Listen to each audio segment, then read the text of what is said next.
முன்னாடி கிளிப் பார்த்துருப்பீங்க. போய் நம்ம திருப்பரங்குன்றத்தில் இருக்கக்கூடிய முதல் படை, நம்ம முருகனுடைய முதல் படை, அந்த கோயிலும் போய் பார்த்து வந்தாச்சுங்க. அவ்வளோதான். இப்போது இங்கேருந்து இப்போ நெக்ஸ்ட்டு வேறு இடத்துக்கு தான் போக போகிறோம்.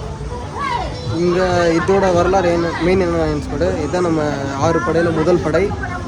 அதுவும் இல்லாமல் நம்ம தமிழ்நாட்டின் இமயமலைன்னு கூடலாம். ஏன்னா நம்மளுடைய சிவன் ஐயாவும் பார்வதி அம்மா ரெண்டு பேர் கல்யாணத்துக்குன்னு நம்ம கைலாச மலை இமயமலைக்குது இல்லைங்க, அங்கே தான் எல்லா தேவர்களும் கூடாங்க. அதுக்கு அடுத்தபடியாக நம்ம முருகன் ஐயாவுக்கும் நம்ம முருகன் ஐயாவோட முதல் மனைவி தெய்வானி தான் நினைக்கிறேன், அவங்களுக்கும் இங்கே தான், இந்த கோயிலில் தான் கல்யாணம் நடந்துச்சு. இங்கே தான் கல்யாணம் நடந்துச்சு.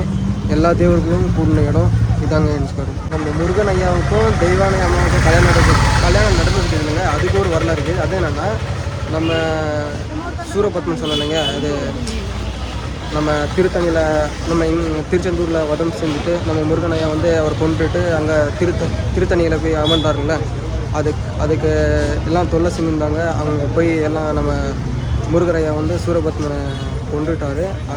அது கொன்றதுக்கு நம்ம இந்திரன் ஐயாக்கிறாங்களே, இந்திரன் ஐயா தான் அந்த தேவர்களுக்கெல்லாம் கடவுள். அதெல்லாம் அந்த சூரபத்மனை நம்ம முருகன் ஐயா கொண்டுட்டு, அதுக்கப்புறம் இவங்களுக்கு ஏதாவது உதவி செய்யணும்னு நம்ம இந்திரன் ஐயா அவங்களுடைய மகள் தான் தெய்வானி, அவங்களுக்கு கல்யாணம் பண்ணி கொடுக்கலான்னு இப்படி கல்யாணம் நடந்துச்சுங்க. இவங்க 2 பேருக்கும், முருகன் ஐயாவுக்கும் தெய்வானை அம்மா தான் முதல் மனைவி. அதுக்கடுத்து திருத்தணியை தான் நம்ம வள்ளியம்மா 2வது மனைவி. இப்போ இங்கேருந்து நம்ம பழமுதிர் சோலை தான் போக போகிறோம். பழமுதிர் சோலை தான் 6வது படைங்க, கடைசி படை. அதில் இங்கேருந்து நம்ம இப்போ டைரெக்டாக பழமுதிர் சோலை போகலாம் வாங்க சொல்லிட்டு.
நம்ம அவ்வளோதாங்க. நம்ம 6 படை சொன்னோம்ல, 6 படையில் நம்ம இங்கே இருக்கிற பழமுதிர் சோலை தான் 6வது படை கோயில்.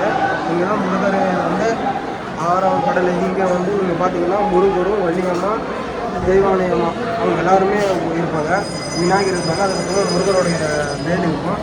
அதான் நீங்கள் சொல்லுங்கள். இதோட வரலாறு இல்லாமல் நான் வெளியே போய் உங்களுக்கு சொல்கிறேன். என்ன ஃப்ரெண்ட்ஸ் கூட நம்ம இந்த பழமுதிர் சோலை கோயில் இல்லைங்க, அதோட வரலாறு பார்த்தீங்கன்னா ஒன்றும் இல்லை. அது எனக்கு இல்லை, கொஞ்சம் தான் தெரியும். அது ஃபுல்லாக தெரியாதுங்க என் ஸ்குவாட். உங்களுக்கு தெரிஞ்சிச்சுன்னா அவங்க அதை கமெண்ட் பண்ணுங்கள். எனக்கு அது அவ்வளோவா தெரியாது.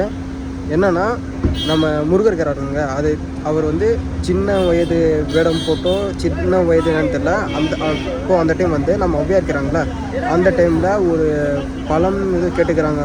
அப்படி கேள்விப்பட்டேன். பழம் இதை கேட்டுக்கிறாங்கன்னு. அந்த பழத்தை நம்ம ஒவ்வையார் கொடுக்கறதுக்கு, நம்ம ஒவ்வையாரும் ரொம்ப எப்படி சொல்கிறது, ஒரு விளையாட்டு பசங்கள்லாம் ரொம்ப டார்ச்சர் பண்ணுவாங்கள்ல, அந்த மாதிரி பண்ணிக்கிறாங்க. அதெல்லாம் எனக்கு தெரிஞ்சதுங்க என் ஸ்குவாட். உங்களுக்கு தெரிஞ்சுன்னா கமெண்ட் பண்ணுங்கள். ஏன்னா நான் தெரிஞ்சுக்கிறேங்க என் ஸ்குவாட். நீங்கள் அப்படியே அந்த பழமுதிர் சோலை நம்ம 6 படையில் சொன்னீங்க, அந்த 6 படையில் ஒரு படை பலர்முதிர் சோலைன்னுக்குது மதுரையில். நீங்கள் அப்படி போகும்போதே இந்த மாதிரி ஒரு பாலம் இருக்கும் பாருங்கள். இந்த மாதிரி ஒரு பாலம் இருக்குது. அப்படியே இதில் வந்தீங்கன்னா இதில் ஒரு குளியல் போட்டு போனாங்க, நல்லா இருக்குங்க.